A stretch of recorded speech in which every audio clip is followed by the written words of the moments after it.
Benvenuti e benvenute al webinar Helbling Languages dal titolo Who's Afraid of Listening Tasks? Using Practice Materials to Teach Exam Technique. Questo webinar rientra nella programmazione a supporto della didattica a distanza promossa dalle case editrici Loescher e della, tenendo conto delle esigenze didattiche emerse a seguito dell'emergenza sanitaria che obbliga alla chiusura delle scuole. Interverrà Kate Gralton, mia collega e coautrice. Kate insegna inglese nell'area di Bologna da oltre 20 anni e tiene corsi di Business English. Da alcuni anni collabora come consulente linguistica per l'Università di Bolzano e lavora come autrice, editor e redattrice freelance di testi scolastici di lingua inglese per vari ordini di scuola. Okay, so my name is Kate, and on Tuesday we talked about how to approach reading tasks with students so they have the tools to do them at home, and then in exam situations such as the Invalsi and the B2 first exam reading paper. Today we're going to do the same thing, but with the listening tasks. This is a little bit more difficult for me because we have to turn on and off parts of the listening. So fingers crossed that everything works well, because this is the first time I've done a webinar like this with listenings attached to it. So talking about listenings, the main difficulty that we have with teaching the listening tasks is that when we give them directly to the students, they can get lost in the middle of the listening and lose their place. And this can happen in your classroom or in the exam. And so they need to have certain training so that they don't panic and get lost. And if they do get lost, they can find their way again. This particularly happens in multiple matchings. When they have a large number of options, it's difficult to read through them all quickly.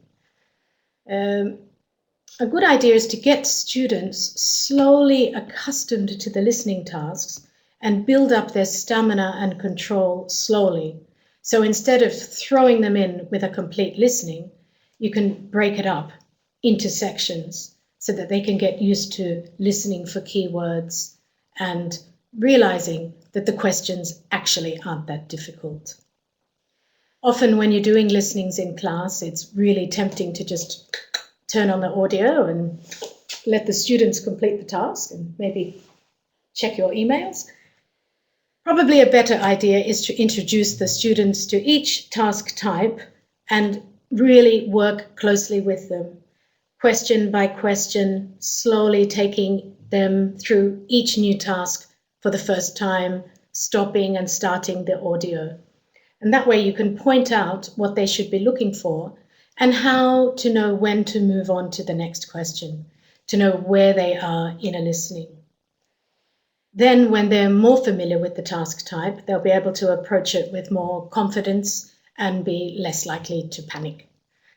And this is particularly important for weaker students. Let me just go on to the next slide. So what we're going to be looking at today is complete Invalsi 2.0, the new edition. I'll be doing tasks from there. And we can't do complete listenings in the lesson, in this webinar. So we're just going to do some questions from each task type at B1 and B2 levels. And if there is some time at the end, we can have a bit of a Q&A. The actual test that we're using today is a medium level test. In the book, there are easy, medium, and advanced tests. So this one is test 5, which starts on page 106 of the book, if anyone actually does have the book at the moment. So the first task in test 5 is the multiple choice questions B1. This is quite an easy task for them to do. The only problem I can see from the very beginning is being able to read all the questions in the 1 minute that's given at the beginning of the task. Now, the task says, I don't know if you can read it on the screen, listen to a journalist talking about how a bus company is returning lost toys to passengers. First, you will have 1 minute to study the task below, and then you'll hear the recording twice. While listening, choose the correct answer, A, B, C, or D, for questions 1 to 7. Only one answer is correct, and the first one, 0, has been done for you. So, before you even start, you need to point some things out to the students when you read the rubric together. So, 1 is you have 1 minute to read those questions. 2, 0 has already been done for you. 3, the most important thing, the recording will be played twice. So if you miss anything, don't need to panic because you're going to hear it again. And that's something that needs to be reinforced. Today we're not going to be listening twice to anything because we don't have time. But they need to know that that's what's going to happen. Okay, so let's go to the first couple of questions. We're going to listen to the text, the listening part for the 0 example and for question 1. And it's a way of seeing the transition between questions. Now, when you're telling your students about this, you can say, with 0, you don't even need to read the other options. You just read the one that's been circled that you know is correct. What was I going to say? And then with question 1, oh yes, as I was saying before, it's very difficult to read all 7 questions. So what I suggest students do in that minute before the recording starts is read the first 3 or 4 questions. So that gets them prepared for what they're going to hear, gives them time to comprehend a little what's written there. But if they panic and think they have to scan all 7, they might not take anything in at all. Oh, some excellent students might be able to do all 7, but I can't read all 7 and understand what they are. So just suggest that they quickly scan the first 3 or 4 questions. Here we only have 2, and on the next page we'll go on to the next 2. So let's listen to this first part of the listening. Go, Max. A British bus company, National Express, has found a unique way to reunite cherished teddies and dolls left on its coaches with their young owners. The coach operator enlisted the help of celebrated toy photographer Chris Rose, who photographed each toy passing the time until they are back in the arms of their owners. The toys were photographed in charming poses in the outdoors, a teddy bear fishing, some having a picnic, a toy dog sleeping under a tree, dolls taking a country walk. The photographs were then put on the bus company's website in the hope that their young owners would recognize their loved toys so that the bus company could return them. The photos were a smash hit and were reproduced in newspapers and on TV news programs across Britain.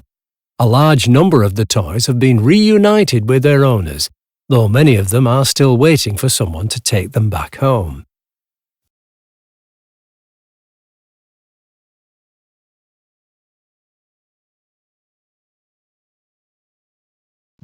Rizzoli, would you consider, rather than telling them to read the first 3 or 4, just to read the questions and not the answers? That's a fantastic idea, because then they can... the only problem is, if you look at the questions on this type, they're all split questions.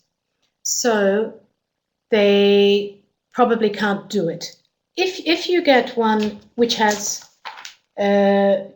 complete questions and then answers, then you can do it. But with this one, I don't think it's possible because it's just the bus company or photos of the dolls and toys were originally.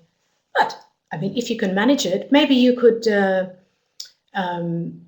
elicit some possible answers or some possible ends to the the beginning of the question from the class before you did the listening. That could be interesting as well. No, you don't have any typos, Stefano. Okay, so what answer did you have for question 1?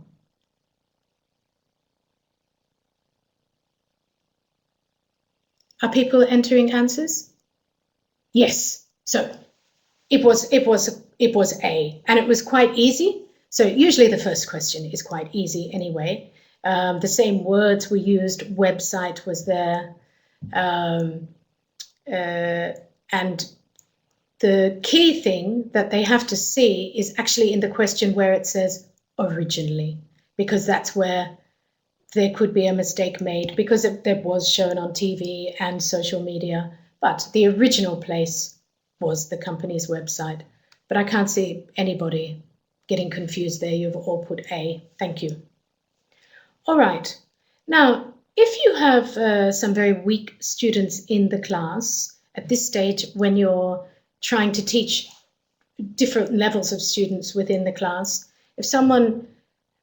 if you can see that someone is just not understanding one word of that listening and it's just a waste of their time, you could give them a copy of the transcript to work on for the first couple of times they do it, just so that they don't feel as if they're completely useless. There might be, someone who is very behind or has some problems. They might need some assistance like that. But I mean, it's very easy just to have a couple of photocopies and pass them in if it looks like someone is lost. So it's always important to look around the room, look at your students' faces to see which ones you think might be spacing out. Not so easy when you're doing lessons online, but this is for when you get back into the classroom, maybe. Okay. Questions 2 and 3. Now, the managing director of the bus company, we need to find out which one matches him. Now, in this, there are a couple of words that are used in the listening that are also used in the answers that are distractors. So when you're listening, see if you can remember some of these ones that are not in the correct answer, but they said these words anyway. Question 3 has longer answers. And so this is a test of how people can speed read the answers. So this is quite an easy question as well. You find that if questions are longer, they're actually easier to do because they level up the difficulties. If they have to read more, they give an easier question. So let's do these 2 questions. Max, go. The campaign was inspired by the storyline of Toy Story 4, the latest movie in the hugely popular Disney and Pixar franchise, which sees the character Woody reunited with his long-lost friend Bo Peep. Martin Hardy, managing director of the bus company, said that they pride themselves on being a customer-focused business. He thought reuniting children with their cherished toys would make for a very special story. A father of 4 children himself, he knows the distress that the loss of a precious teddy bear can cause for a young child, and the joy that a child feels if their lost toy is found. The company wanted to capture a spirit of adventure and playfulness in the images. The photographer thought about what these toys might be doing to pass the time until they were reunited with their owners.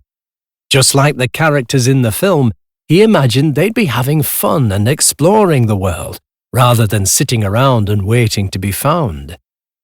Apart from being a lovely thing for the bus company to do for its young customers, it has turned out to be a very effective publicity campaign for the bus company.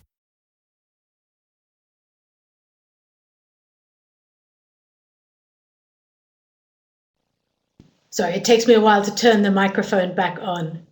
I mean, this project actually really does exist. And if you go online, you can see the pictures of the teddy bears and toys, some of them fishing, some of them driving cars, and it's really, really cute, well worth looking at. So let's have a look at question 2. What were some of the distractor words that were coming up? Did anyone pick any of them up? I'm not asking for the answers just yet, Sabrina and Maria, grazie. Distress, good. Now, of course, the managing director of the bus company didn't want to cause distress. But if you just see that word there, it could make you circle B. But it was the fact that he has 4 children, so the answer is D. Okay, now with the next one, there weren't many similar words that were used, so they had to understand the situation. But I don't think it was a difficult question because C and D weren't really mentioned at all. So did you... Sorry, I'm just seeing fun there. Oh, Chiara, I'm just... Yes, I suppose, in question 2. So what was the answer for question 3? B, B, B, B, B, B, yes. Oh my God, it's so good being able to see your answers. I couldn't see them on Tuesday. All right. So this is a very good way of approaching all of the listenings, is by breaking it up into small groups like that, maybe doing 1 or 2 questions together. I suggest doing 2 together because then you can measure the distance between when they're talking about the first question and they're talking about the second. And this can vary quite a bit. Sometimes they can be bumped up next to each other quite close. And other times you have like 2 or 3 sentences that they have to listen to. So they have to stay concentrated, listening for keywords. And the key word that they needed to find between question 2 and question 3, between question 1 and question 2, there was a lot of talk about Toy Story and the film, etc. But then as soon as those words managing director came up, it should have clicked in that they were in the right position. Now, of course, you can play this again, and you might even... What I like to do to help with listenings is choose a question like this and maybe play a couple of sentences from the listening and get the kids to do dictation, because that helps their listening skills as well and can kind of break up the lesson a bit. And as much as they complain, students love dictation because it shows them what they can do and what they can understand and what they can hear. Okay. The next one is a multiple matching with sentence endings. Now, at the B1 level, this multiple matching is easy in the sense that there aren't many questions that you need to answer. There are only 5. But the length of the listening is quite similar to a B2. So there's a lot of extra information, and there's a lot of time between the parts of the listenings that you really need to listen to get the answer. So there is the possibility of people switching off or getting lost. It says, listen to a man talking about saving 2 dogs from a frozen lake. Now, because this is a monologue, the candidates really have to keep listening to know when it's being answered. But if it's an interview, it's a bit clearer when each question is coming up, because every time the interviewer asks a question, you know you're on to the next one. But I've decided to do a monologue one today because it is a little bit more difficult, and the student has to manage the timing a bit more in their head. So with this multiple matching, you have the beginnings of sentences, and then you have 8 endings of sentences. 0 is already done, and that's in blue. So that can already be crossed off. And then there are 2 extras that won't be used, just to make it a little bit more difficult. If we have a look at these, can I do this? Can you see me enlarging this? Yeah? Tell me if you can see me enlarging it. Yes, great. Okay, all right. So just to make it a little bit bigger, when you're looking at these, generally, can you read that? Yes, great, okay. In the 1 minute before they do it, they can actually look and try and match up as many as possible before they even do it. So for example, if we look at question 4, he waited a while before. Can anyone come up with the ending one quickly? He waited a while before.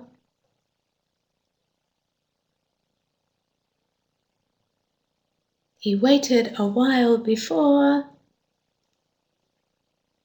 Great, H. Before he went back in for the second dog. So if you read through them, you can sometimes see that there's only one that's going to match anyway. But with some of the extras, they match with others. But I just wanted to do that one because it only has one match. Okay. I'll just reduce it down again. So I go to 100. Okay. And to the next slide. No.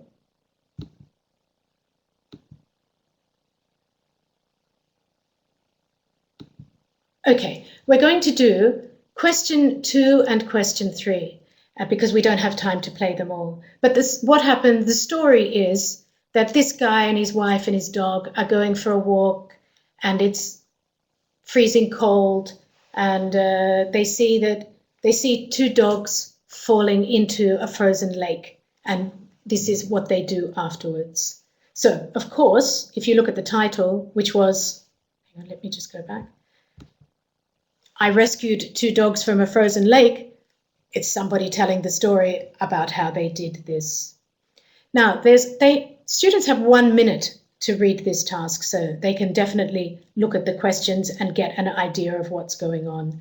Then there's the rubric which says, listen to a man talking about saving 2 dogs from a frozen lake. Now, at this point with the class, instead of going straight into the listening, you might want to board some words that they think they might hear in the listening. So before you even do the listening, we're talking about a frozen lake, saving 2 dogs. Can you give me some words to board that you think might be used in the listening? Rescue, great. Save, good. Drown, good. Cold, yes. Any more winter words? Hypothermia, yes. Freezing, icy, frozen, fantastic. Okay, so if you put these words up on the board and the students are giving them to you, it makes them more involved before they start and puts them into a kind of a thought pattern for the situation of the listening. Okay, now just the answers for 0 and 1 are G and B, and I haven't crossed them off here, but in the real situation they would have crossed these off so that they had less to select from at this stage. But okay, so the speaker works as a tour guide, blah blah blah blah, and the speaker's dog Kira, blah blah blah blah blah. Let's listen and go, Max. Of the cold as they swam in circles. We realized calling emergency services would be useless. The dog farthest out was in water about 7 meters deep, and I feared neither of them would stay swimming long enough for the emergency services to arrive. Besides, I was probably uniquely qualified to carry out the rescue myself. I run a travel group that takes people to extreme conditions around the world. My grandfather taught me as a child to survive in cold water. And around the time of the incident, Melissa and I had started cold water immersion in the Hudson River. As I stripped to my shorts, the dog's owner tried to stop me from going into the water, but I reassured her that I could do it, and I knew if I got into trouble, Melissa would be able to help. Even so, the shock of water that cold can be dangerous. I'd learned to control my adrenaline, and I was practicing my deep breathing as I waded in. I wasn't alone. Kira had been joining us for our training dips, and swam alongside me as I broke through the soft ice at the side of the lake and swam towards the first dog about 3 meters from shore. Having Kira there was a huge support, and she ended up reaching the first dog before I did, touching it with her nose as if to say, "Everything's going to be all right." Having cleared a path in the broken Okay, so you see there's a big, long gap between the two questions. So the students have to stay concentrated. Okay, so what were the answers? Question 2 was, the speaker works as a tour guide in extreme conditions. The exact words were even given to them. Okay, somebody can't hear. And question 3, the speaker's dog, Kira, yes, followed him into the water to help. I actually love this listening because the actor who does the voice sounds exactly like George Clooney when he speaks English. So it's a pleasure for me to listen to. Okay. So you can see how far spread out they are, and it's quite a long listening, but the questions themselves aren't that difficult. And if they just listen for those key words, they can come in quite easily. Okay. The next one is the multiple matching. Another multiple matching, but this time it's putting headings above, before questions or headings before what you hear. So to me, this exercise is very, very unnatural. I can't think when in your English speaking life you would be thinking of what the questions are for the answers. It says, listen to an interview with an American answering questions about Thanksgiving. First, you'll have a minute to study the task below, and then you'll hear the recording twice. While listening, match the interviewer's questions A to I with the answers 1 to 7. And there is one extra question that you don't need to use, and the first one has been done for you. After the second listening, you have a minute to check. So I would like to listen to the one that goes with 0, which is H, and you'll see that it's a little bit long. So if we go to the next page, is it on there? Okay, we can do it from here. So Max, could I get you to play from the beginning to the end of question 2? Because it wasn't from the beginning before. So that would include the 0 question, which is H, and question 1 and 2. Just let me look at the slides thing. So it would be from 0 to 2 minutes 2, okay? I can't hear you, Max, but I imagine you're understanding me. Okay, so we're going to listen to the first bit where the 0 answer is H, and then we'll go to question 1 and question 2.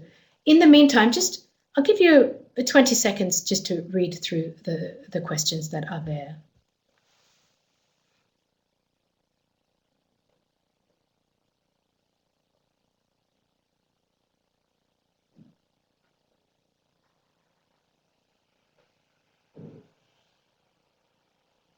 Okay, so the first one that's done is H. What is the history of Thanksgiving? And the reason I want to play this is because of how it's set up on the listening in the exam. So they say, example.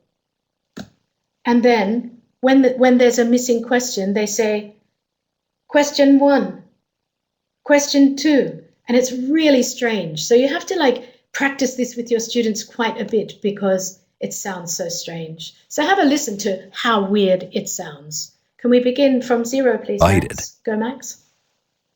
Question 1. It's not on a set date, but held on the fourth Thursday of November. It only became a national holiday under Abraham Lincoln, more than 200 years later. But it is now celebrated every year with 3 days of public holidays in a row and a huge amount of eating, all in the name of breaking bread and giving thanks, like the Pilgrims and the Native Americans. Question 2. Native Americans do not view this holiday positively. Tens of thousands of Native Americans were murdered by the Pilgrims in the years following the first Thanksgiving, and the English settlers effectively carried out genocide for centuries after, to the point where Native American heritage, people, and culture have been almost entirely decimated. Native Americans do mark Thanksgiving in certain tribes, but only as a day of somber remembrance, similar to Remembrance Day in the UK. Question 3.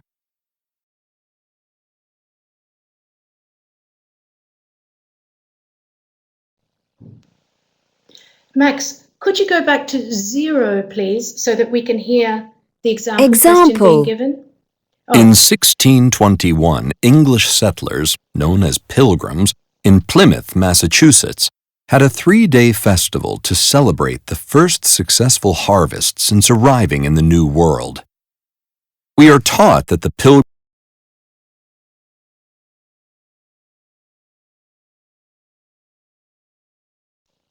Sorry about that. At the beginning, for the question 0, they don't say 0, they say example. And then you look down to the example and you know that that's the question, what is the history of Thanksgiving? And then they go into that. That was a bit confusing, but did anyone manage to get the correct answers for those questions? So what was the answer to question 1?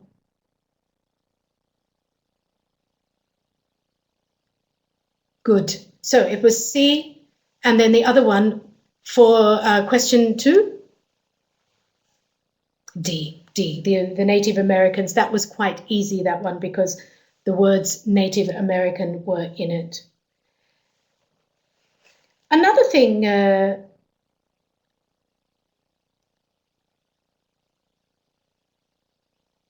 no, sorry, I'm looking at the wrong notes. So this multiple matching is not super difficult because there aren't that many questions, even though there's one that you don't need to use. And but it's just the unnatural part of example. Question 1, usually said in a different voice. If it's a man speaking, it's a woman's voice. If it's a woman speaking, it's a man's voice. But you definitely need to practice that form before the exam, or else it's just so confusing. Okay.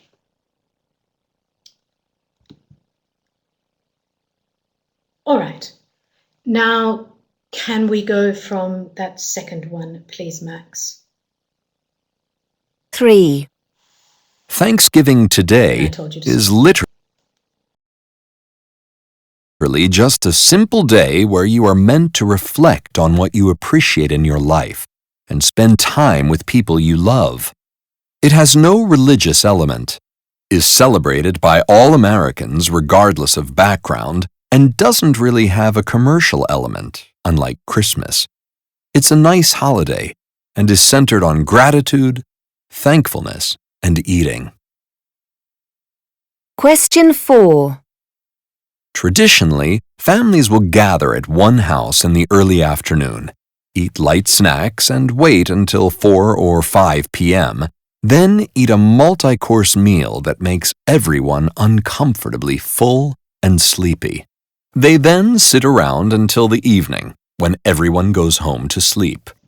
If you are cooking, typically 1 to 3 people will be responsible for feeding often upwards of 15 people. Thanksgiving is a living nightmare. Picture a traditional British Christmas dinner, but often double or triple. Stop. Okay, so everyone seems to... Thank you, Deborah. That was very quick. Okay, so the answer is, now for number 3, it was, what is Thanksgiving really about these days? Did anybody think of, was I, because there was some mention of family, but the whole talk wasn't necessarily that. And then the question 4 was F, what happens on Thanksgiving Day? So the exact actual timing of when everything happens on Thanksgiving. Okay, so you got an idea of how to do this one. Let's go to the next task type. Okay, short answer questions. Okay, now I find that students find this the easiest thing to do because they're not moving their eye from one section to another trying to balance it up. They have a question, they listen, and they write down the answer that they hear. So I think this, for me, I think this is the easiest question type because it's quite traditional as well. So there's nothing strange about it. Now this is monkey business. What do you think this is going to be about before you even read it?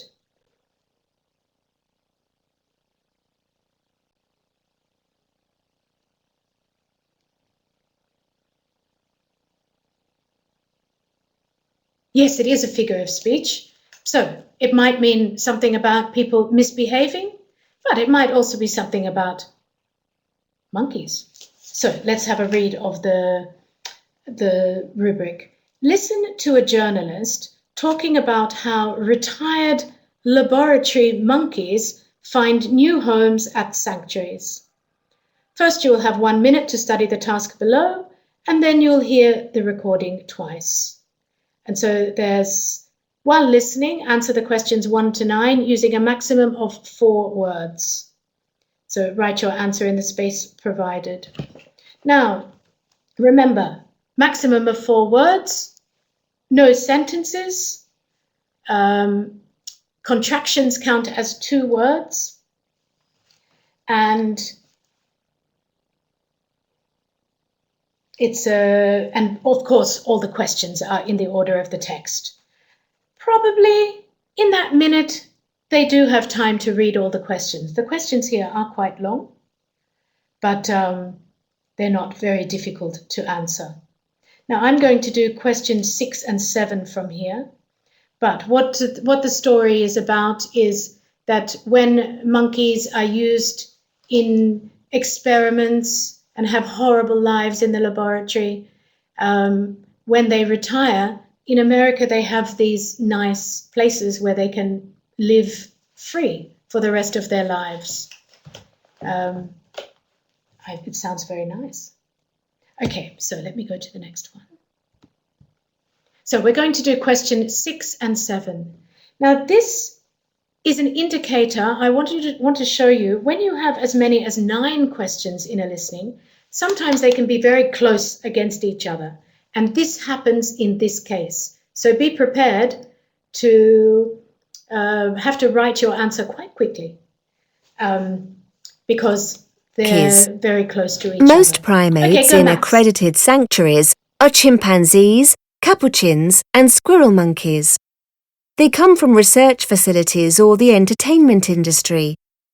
Chimpanzees are no longer used in most research after a report from the Institute of Medicine in 2011 that concluded the use of chimpanzees in biomedical research was unnecessary.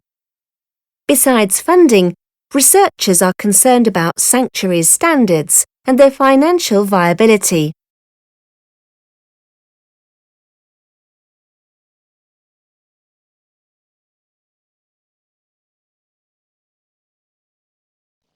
Against one another. The actual part, chimpanzees were mentioned a second time, so it did give time to answer. But you can't read it, Antonella. Maybe you should make the screen a bit bigger because it's quite big. So apart from research facilities, where do the retiring monkeys come from? Good, Daniela. Okay, entertainment industry. Now we can have up to 4 words here. So we can have the entertainment industry as well. Good. Oh, great, Antonella. Okay, now, which apes are no longer used in most biomedical research?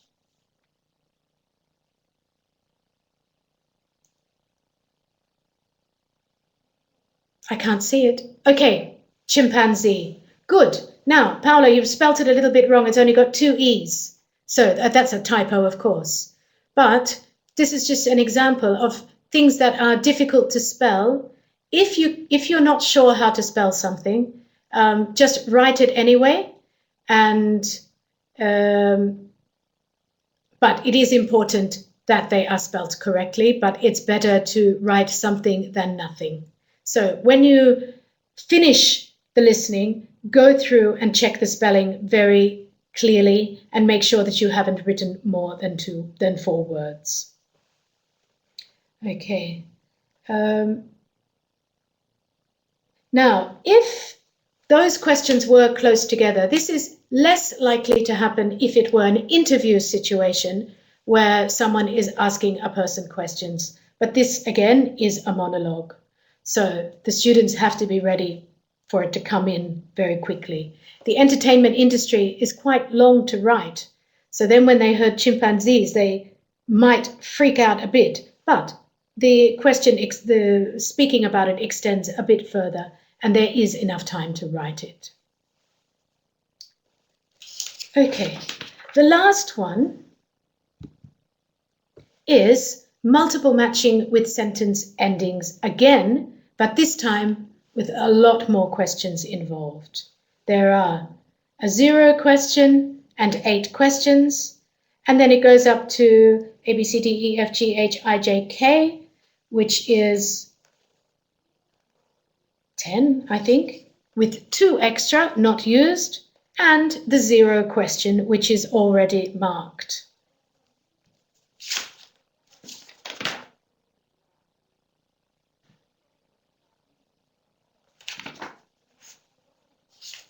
Okay, I've missed one. Okay. So can anybody read the title of that? It's very, very long. Let me just increase it a bit. Okay, the switch from luxury food to a peasant diet after the fall of Rome. Okay, so we're told exactly what it's about.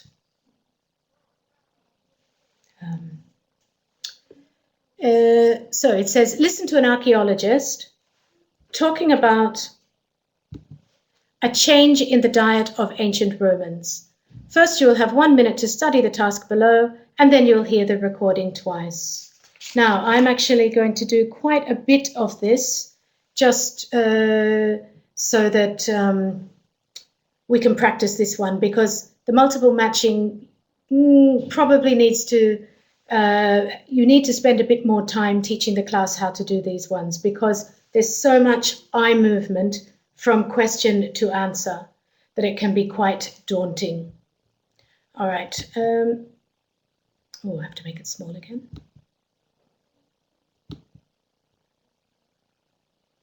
How do I shrink that? Oh.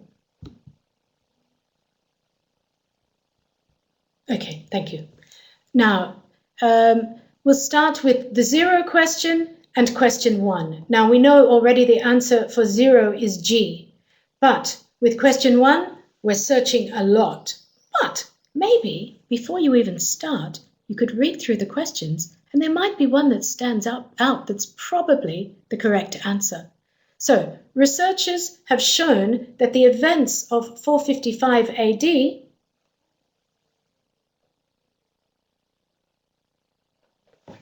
either B, greatly impacted the consumption of food, maybe not, their health was at risk. But yeah, I think it is probably B. So let's listen and check, but it's the only one that really works. And that's what is easy about this test, that you have to tell your students that even though they're faced with a lot of possibilities, if they reason a bit in that first minute, they can reduce the number of answers that are there. The Vandals' So, sack Max, of Rome hastened can the you end start? of the Roman Empire in AD 455. They were a barbarian group of Germanic tribes who looted great amounts of treasure, knocked out all of the city's water supplies, and collapsed its infrastructure. A study based on the analysis of food, like charred wheat grains, and human remains around the main port of Rome found that diets changed immediately and dramatically after AD 455. A research team from Cambridge University has seen clear shifts away from imported foods to a diet that ties in with political changes following the breakdown of Roman control of the Mediterranean. The researchers found that the sacking, together with the 6th century wars between the Ostrogoths and the Byzantines, clearly had a direct impact on food resources in the city. They suggest that this was because the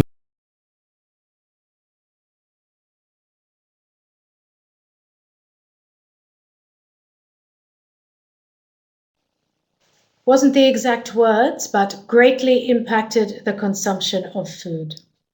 Okay, so well chosen beforehand. Okay. Now, if we go to the next one, those two answers are already crossed off. So, immediately, the choice is reduced. Tell your students, once they've chosen one, put a line through it, and then it's much easier to read down.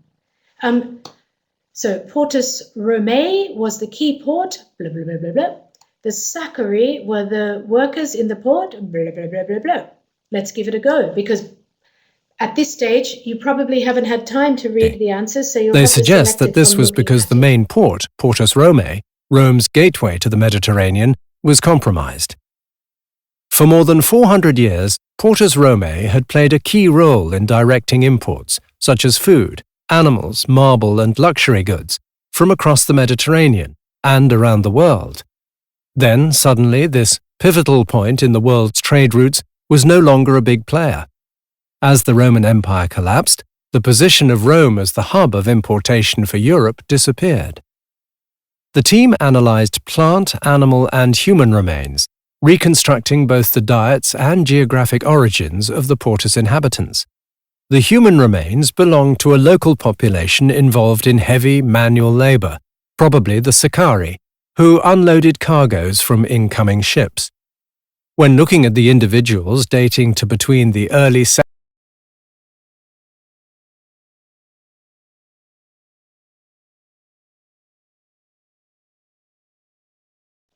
Answers did you have for this? Question 2?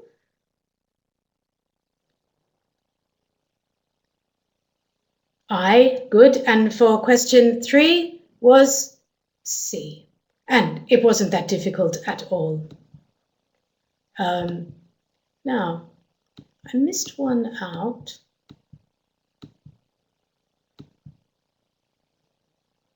The multiple choice questions at the B2 level we didn't look at.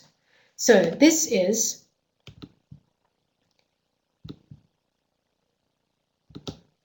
how do scientists determine the composition and atmosphere of other planets? Now this is quite a scary multiple choice because what's it going to be about?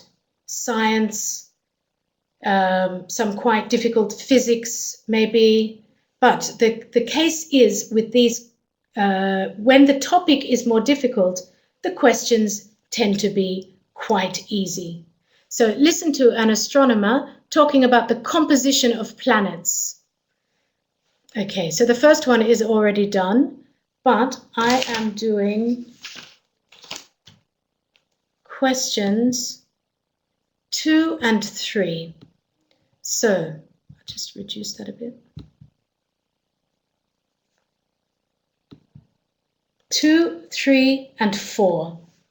Okay, so you can with your students do blocks of 1, 2, or 3 and get them to build up their stamina with the listening by doing more and more questions in it. So just quickly read through. I'll give you 10 seconds or 15 seconds to read through these questions so you're prepared, and then we'll start listening.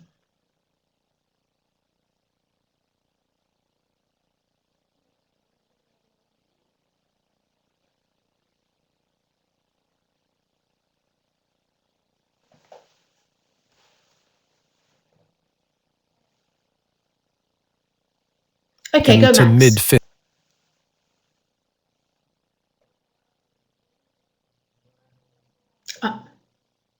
Sorry, it's track, I beg your pardon, track 26.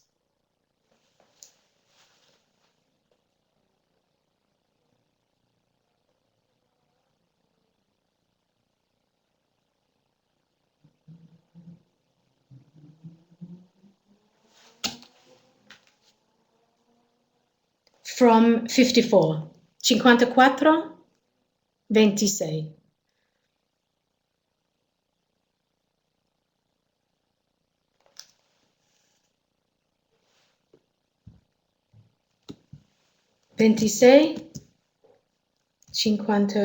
Count.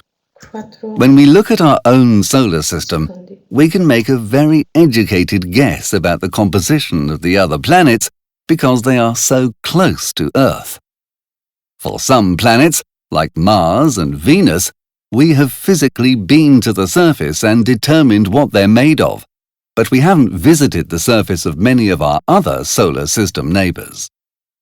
However, we do know what the composition and size of the Earth is, specifically its density, so we can apply that same information in comparison to other planets. If we find an Earth-sized planet that has the same density, then we can assume that it is made of similar components: silicate rock surrounding an iron and nickel core. If a planet is far more massive but less dense, then it is likely to be a gas giant, like Jupiter, Saturn, and Uranus, and is probably composed of lighter elements, like hydrogen and helium, surrounding a rocky or molten metal core. Determining the density of a planet is another question, however, because we need to know the mass and volume of the planet. Based on what we have learnt about orbits and the Newtonian laws of physics, we can calculate the mass of a planet based on the effect it has on the star that it orbits, slightly shifting its velocity. These changes in velocity can tell us the mass of the planetary object with extreme accuracy. Volume, however, is a slightly less exact science.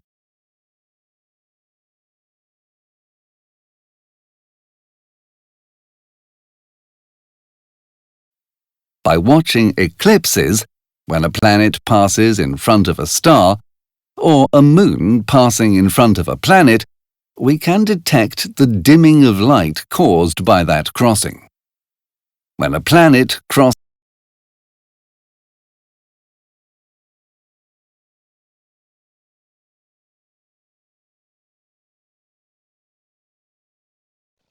So how did you go with your answers for this? What did you get for 2, 3, and 4?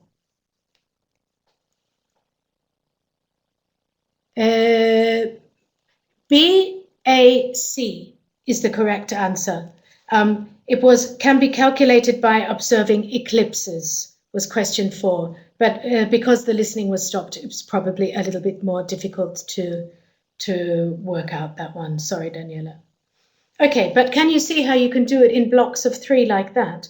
And even though the topic is quite difficult, the key words come up, and it's quite easy to know when the question is beginning and what you have to listen for.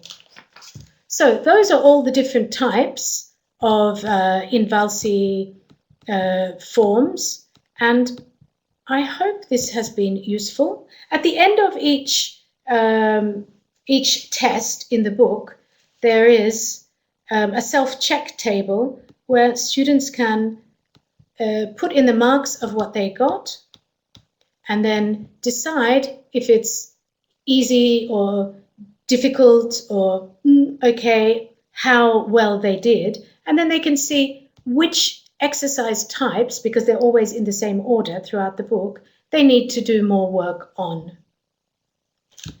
Okay.